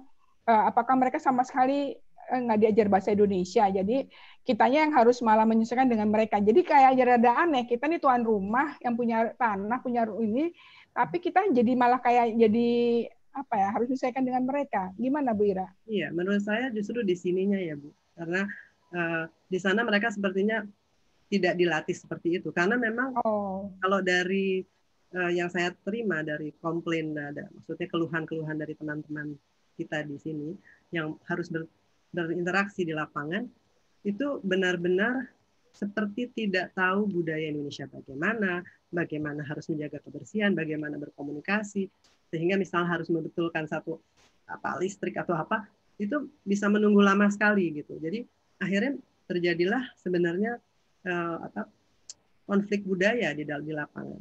Nah itu yang seandainya saja di sini kita sudah punya persyaratan untuk mereka yang masuk ke sini harus bagaimana. Seperti yang Ibu Reni tadi sarankan sangat bagus kan, harusnya mereka belajar bahasa Indonesia dulu, mereka harus dilatih. Tapi yang dari di kalangan buruh mungkin dari daerah begitu Bu, sepertinya tidak ada ya, karena mereka juga pendidikannya rendah ya. Kelihatannya karena kalau yang saya tangkap benar-benar buruh kasar ya, yang hanya untuk bekerja ya. Iya, dari daerah. Dan dianggap kayaknya nggak penting-penting banget belajar bahasa Indonesia. Yang penting kan skill-nya mereka gitu ya. Kali pikirannya begitu kali. Ya Pak Suryadi ya. Pak Suryadi kan senyum-senyum aja nih. Iya, memang posisi tawar kita kelihatannya agak, saya nggak tahu ya, seperti lemah gitu ya terhadap aturan yang tadi disebutkan Bu Ira ya. Tadi kan dicontohkan Bu Reni, kalau kita mau ke luar negeri sebentar aja harus belajar ke Jepang. Nah, kalau di sini kan kayaknya kita begitu desperate-nya dengan investasi gitu kelihatannya ya. Jadi begitu Cina bersemangat dan disebutkanlah tuh angka-angkanya investasi, kan udahlah aspek-aspek itu kemudian seperti diabaikan. Nah ini yang kemudian menimbulkan ya itu tadi Bu Ira bilang kan, di lapangan tuh ada konflik budaya dan macam-macam, dan bahkan nanti bisa berkembang di politisasi sehingga kecurigaan macam-macam ya yang sebenarnya tuh nggak perlu kan kalau dari awal ada prosedur ya yang jelas gitu. Ya, jadi mungkin jangan-jangan gini, Cina bilang take it or leave it. Pokoknya gue kirim, gue nggak mau ribet-ribet loh belajar bahasa Indonesia lah, apa tetek bengek gitu ya. Kalau enggak gue nggak jadi kasih deh pinjaman gitu. Kan jadinya susah nih. Padahal mupeng kan, pengen pinjam duit. Siapa lagi nih yang bisa bantu gitu, yang zaman sekarang gitu kan. Jadi memang tadi posisi tawar yang rendah. Baik, ini ada Pak Tanki ya. Pak Tanki ya. Boleh dikit nggak dulu? Ya, sebentar ya Pak Tanki. Itu Pak Wibowo udah kejawab ya Pak Wibowo. Makasih. Ini Pak Tanki nih, apakah sampai berapa lama konstruksi penyeragaman budaya politik di Cina yang dijalankan Partai Komunis Cina ini saat ini dapat bertahan di tengah tekanan kekuatan kutub-kutub ekonomi budaya lain? Wah, ini menarik nih. Silakan. Maaf Prof Reni, tadi Prof Ketut sepertinya mau berbicara. Oh, itu Pak Ketut. Prof Ketut silakan, Prof Ketut silakan. Tadi kan Jepang tadi disebut. Oh iya. Ya, waktu saya ke Jepang itu saya belajar bahasa Jepang tuh. Baru cuma 6 bulan loh. Jadi saya sepakat. Jangan salahkan Cina, jangan salahkan Jepang. salahkan diri sendiri, itu saya sepakat. Mantap. Artinya daya tawar kita yang kurang. Pada waktu proyek Asahan dibuat, ya, Indonesia itu punya insinyur tamatan ITB segala macam, tapi mereka berada di bawah insinyur Jepang, Singapura. Memang tenaga kasarnya dari kita, termasuk ahli kita pun di bawah mereka. Nah, ini yang menyulitkan transfer teknologi. Gitu kan. Nah, kalau proyek-proyek yang kerjasama dengan Cina sekarang, kalau itu benar, sampai buruh kasarnya pun datang, gitu kan? Ini kan semakin sulit nanti. Nggak ada nanti transfer teknologi. Saya yakin banyak orang Indonesia kalau dikasih kesempatan, kalau mau ya, kalau mau bekerja di tempat-tempat begitu kan bisa dipakai. Gitu. Jadi saya kira poinnya, saya kira Bu Reni, hal-hal macam ini ya bukan hanya kita diskusikan aja, boleh juga nanti disampaikan secara resmi gitu ya. Ekonomi kan secara ekonomi tadi mengkaji ya. Nanti ada Ibu Ira ini kepala program studi Asia Timur itu kan boleh itu. Iya, dari FIB, jadi policy brief dari UI kali ya. Kalau ini kan hanya untuk ngobrol-ngobrol jadi bahan inspirasi ya, gitu supaya kali, diskusinya ini adalah ujungnya nanti begitu. Iya, ya, bagus Pak Ketut. Ya, terima kasih banyak. Ya, luar biasa. Ya, benar Pak Prof. Wibowo, policy brief dari UI ya mestinya. Terima kasih Pak Ketut, Pak Wibowo. Ini tadi Pak Tanki tuh, Pak Tanki silakan pengen kenalan juga ini. Oh iya. Pak Tanki ya kenal ya. Halo Pak Tanki. Atau saya coba jawab. Ya, silakan. Di sini pertanyaannya, apakah berapa lama konstruksi penyeragaman budaya atau politik Cina yang dijalankan PKC saat ini dapat bertahan di tengah tekanan kekuatan kutub ekonomi budaya lainnya? Oh ya, kalau untuk menjawab ini berapa lamanya tentu saya tidak bisa menjawab, tetapi konstruksi ini menurut saya akan sangat kuat karena di balik peraturan-peraturan itu kan juga ada risiko ketika orang tidak mengikuti, ketika rakyat tidak mengikutinya. Dan risikonya itu cukup berat.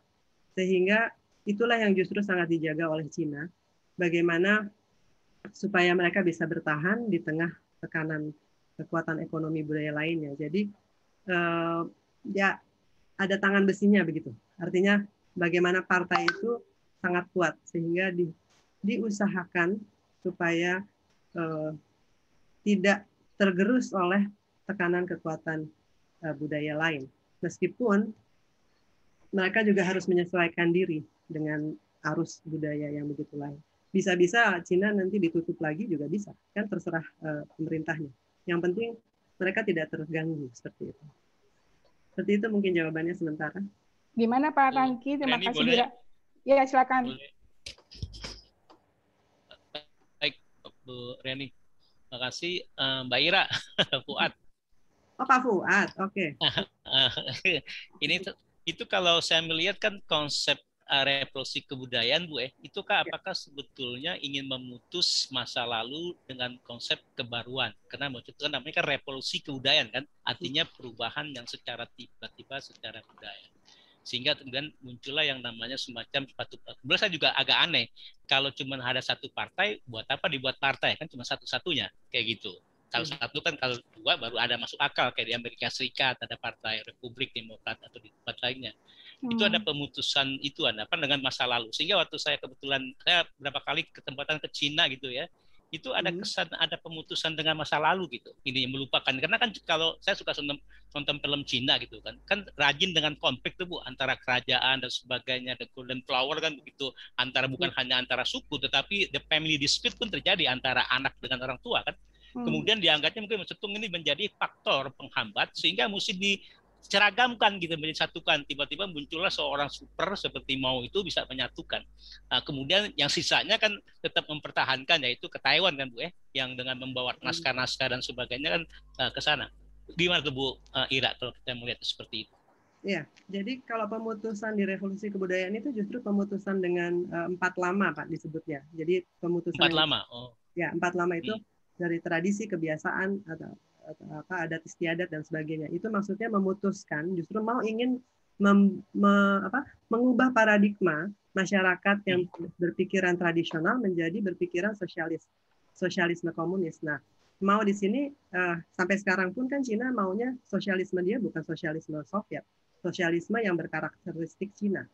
Jadi itu khas sekali. Nah, ketika itu justru ingin mengubah seluruh rakyat Cina supaya berpikir sosialisme, ya.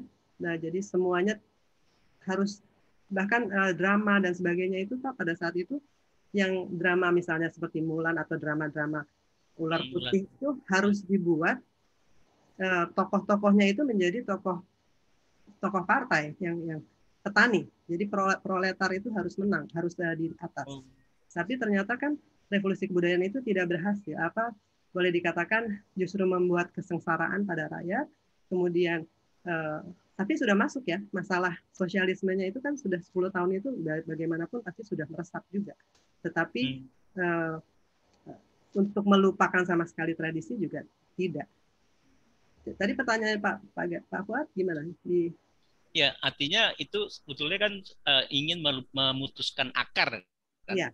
Jadi kena masa lalu kan kayak seperti juga kadang-kadang kayak kasusnya Michael Jackson itu.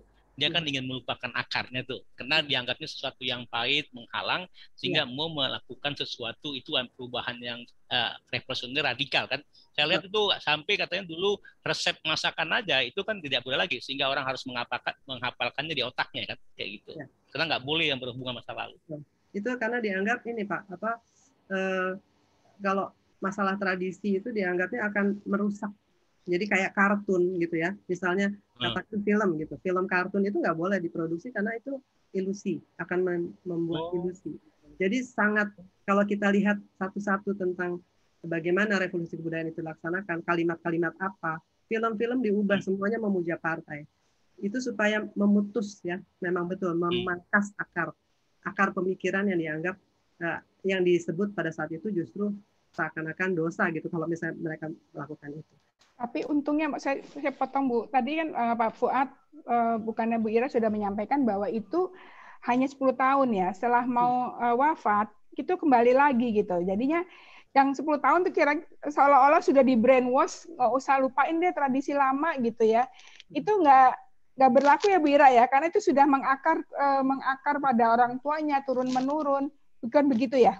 Iya, jadi kalau secara moralnya dalam kehidupan sehari-harinya tetap seperti itu, tetapi ideologinya itu sosialisme. Jadi akhirnya tidak pure juga. Oh, ada di split. Jadi sekarang walaupun mau sudah nggak ada, jadi ideologinya berubah, tetapi nilai-nilai tadi value dari Confucius itu tetap ya ada. Betul. Oh, mereka bisa membedakan gitu ya?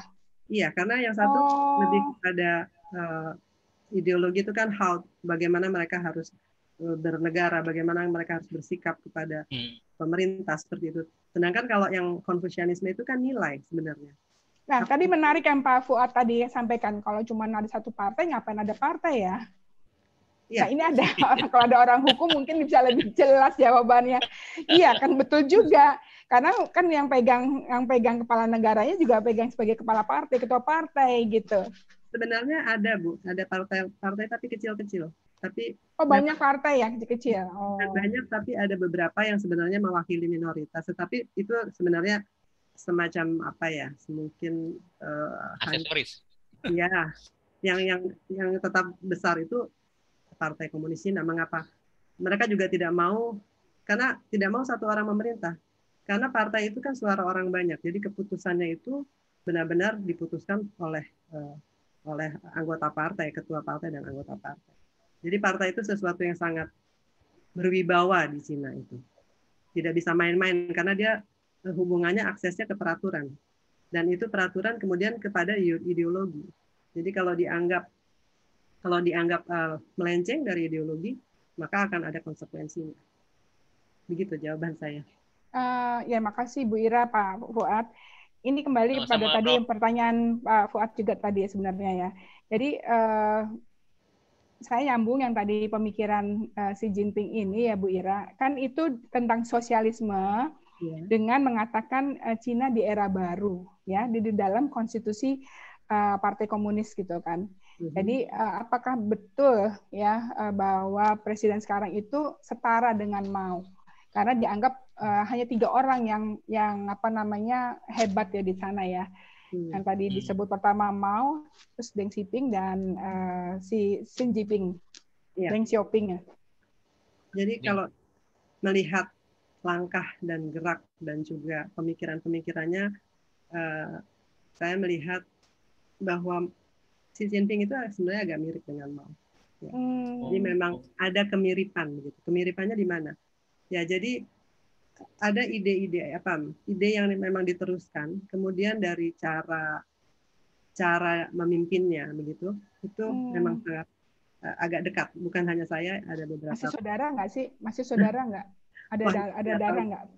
Nah, kalau di Indonesia kan benar-benar apa namanya, semua kalau udah jadi itu semuanya terus ya dinasti ya, kekuasaan dinasti gitu. Di Cina kayak gitu nggak sih?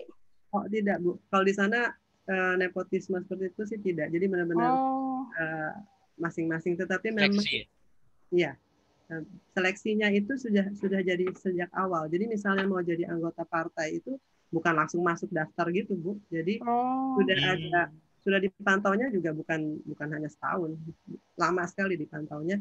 Lama sekali. Bisa masuk. Jadi nggak bisa ujuk-ujuk gitu ya? Nggak bisa seperti di sini misalnya jadi anggota DPR, jadi anggota ini gitu ya, langsung masuk itu enggak. Di sana dipantau dulu, diseleksi. Nggak ada yang misalnya suaminya jadi apa terus kemudian istrinya berikutnya atau ponakannya gitu enggak ya? Ya ini menarik ya. Kalau misalnya yang bagus-bagus kayak gitu harusnya kita ambil ya dari Cina ya. Karena Cina kan berarti itu bagus ya prakteknya. Baik, nih aduh alhamdulillah. Ada lagi yang mau tanya? Saya lihat ada mantan politisi Golkar ini Bu Truli. Bu Truli mau tanya nggak Bu Truli? Ini kakak kelas saya ini luar biasa Bu Truli. Halo Bu Truli. Ya. Ada mau memberikan masukan tambahan? Masih ada waktu 5 menit. Menakjubkan aja, saya sih baru tahu gimana di Cina itu. Ya, Bu Trili, ini produk-produk Cina familiar ya? Handphonenya merek Cina bukan Bu Trili? Samsung bukan Cina ya? Bukan. Korea. Kenapa kok nggak beli produk Cina gitu? Kan bagus dan murah ya. Soalnya ini Casio, dikasih anak-anak. Oh, Casio ya? Casio ya? Casio. Iya, oke. Bu Truli jadi nggak ada tambahan ya, Bu Truli ya? Enggak, menarik. Dulu BPPT kenapa nggak zamannya Bu Truli kirim-kirim ke luar negeri, nggak kirim ke Cina ya? Enggak kirim. Oh, ya kirim ke Eropa. Ya baik Bu Truli. Ya. Terima kasih Bu Truli, Bu Ira. Ini kayaknya sudah selesai diskusi kita. Alhamdulillah pertemuan sesi kita pada Sabtu hari ini. Ya terima kasih banyak sekali lagi. Mudah-mudahan ini menjadi inspirasi, insight bagi kita semua. Ya silakan mau ditindaklanjuti oleh Pak Suryadi atau Prof Wibowo untuk membuat policy brief di UI, silakan. Baik. Saya mohon maaf lahir batin jika ada kesalahan di dalam memandu acara ini. Bagi yang telah hadir, sekali lagi terima kasih banyak. Wabillahi taufiq wal hidayah. Wassalamualaikum warahmatullahi wabarakatuh. Saya serahkan kembali kepada Nasla. Terima kasih, Prof. Terima kasih. Terima kasih Prof. Reni dan Ibu Ira. Selanjutnya adalah penyerahan sertifikat kepada pemateri yang akan diserahkan oleh Prof. Reni kepada Bu Ira. Bu Ira masih butuh sertifikat, Bu Ira. Untuk laporan. Bersama ini saya serahkan sertifikat pembicara untuk Dr. Rahajeng Pulung Saryahadi, SSM Hum, sebagai narasumber dalam kegiatan Weekend Sharing Session Club Kebangkitan Cina dari Perspektif Budaya yang dilaksanakan pada hari Sabtu 5 Juni 2021. Terima kasih banyak Bu Ira, mudah-mudahan cepat jadi guru besar ya. Amin. Terima kasih banyak Bu Prof. Sama-sama.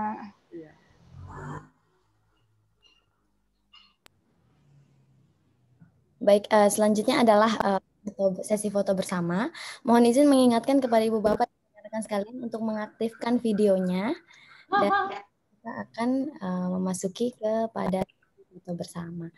Oke, baik. Sepertinya sudah siap, semuanya sudah aktif. Kira-kira gaya kita gimana Bu Ira? Terserah. Gayanya.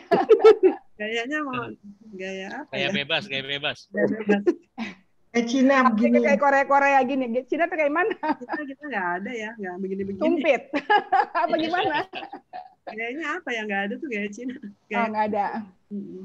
Atau mungkin kita pakai filter, bagaimana, Prof? Oh, pakai filter. Bagaimana Bu Ira pakai filter ya? Silakan pakai filter yang pakai laptop. Filter. Saya pakai apa nih filter pilihnya? Filter apa? Mas? Ya pakai ini aja udah. Saya jadi Zoro aja, jadi bandit deh. Saya jadi bandit. Enggak.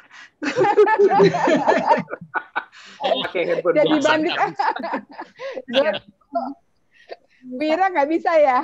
Mana ya caranya, belum tahu. Oh, ada di stop video. Di stop video itu ada, pilih aja Bu Ira. Ada choose. Ada filter.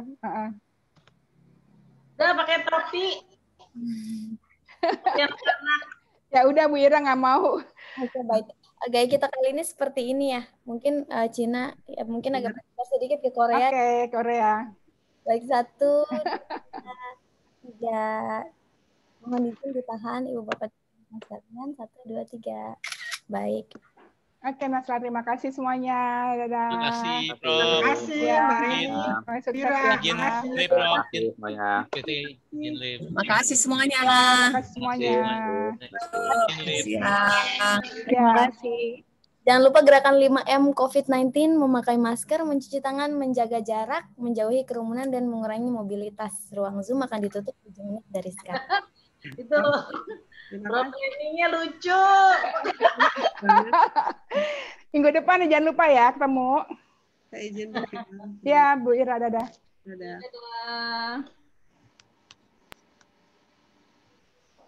Dadah.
Always do it on my own, so I gotta get through it. And the only thing I know is to love what I'm doing. Never give up, never slow, till I finally prove it. Never listen to the no's, I just wanna keep moving. Keep my head up when I act, head up, that's a fact. Never looking back, I'ma keep myself on track. Keep my head up, staying strong, always moving on. Feel I don't belong, tell my thoughts to move along. Push myself to be the best, die with no regrets.